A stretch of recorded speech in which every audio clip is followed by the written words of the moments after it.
We are here at the Caribbean Tourism Organization annual conference held in Toronto, Canada. The CTO, of course, is the governing body responsible for all entities and stakeholders that deal with Caribbean tourism. Of course, we are here today to find out a bit more about the trends and latest developments in the Caribbean tourism, travel, and hospitality industry.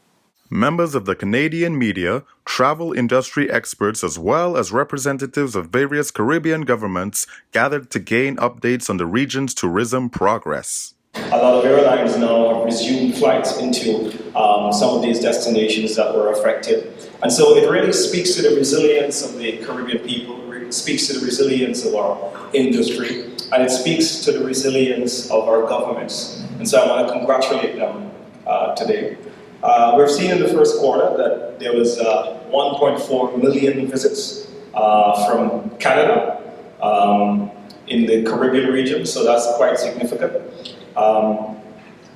We've also seen global growth at 4.4%. Reps from each destination shared on the importance of engaging the Canadian travel market. Well, the Canadian market is very special to Jamaica. Number one, tour operators. All the tour operators service Jamaica, and you can get flights from East Coast to the West Coast. And out of Toronto, there are daily flights into Jamaica. In Dominica, we are the nature island. It's all about nature at its purest and finest. We have 7-8 months of winter in Canada. We need to get away to somewhere nice in the Caribbean. And we tell people, come to Dominica, the island of do. You could do stuff, be active, and have fun.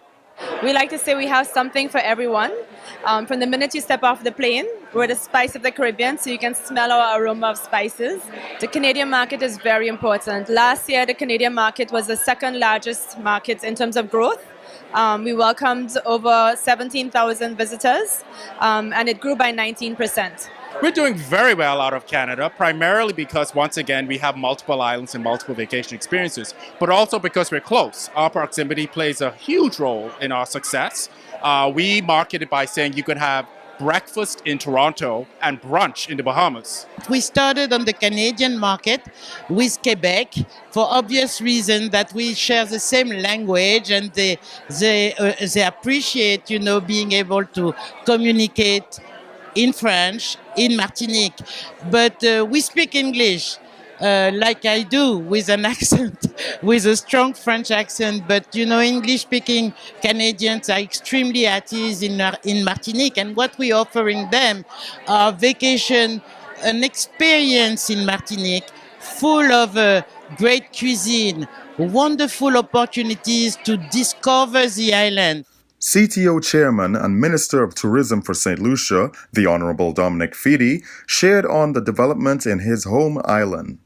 The whole town of Soufrière has undergone some redevelopment. So we look at the Hummingbird Beach facility. There's a new market there as well, just on the waterfront of Soufrière, that offers fresh vegetables and food and so on for tourists that are in Soufrière, which really is the tourism capital. And then there was this amazing project, the Square, in the town of Soufrière, which has brought the whole place to life. The nationals are pretty excited about it. The whole country is pretty excited about it. And it's part of our village tourism initiative. At the CTO conference, we got up close and personal with several tourism stakeholders as well as top Caribbean officials. One thing that remains certain is that Caribbean tourism is alive and well. At the CTO conference in Toronto, Canada, I'm Damian Sogren for One Caribbean Television.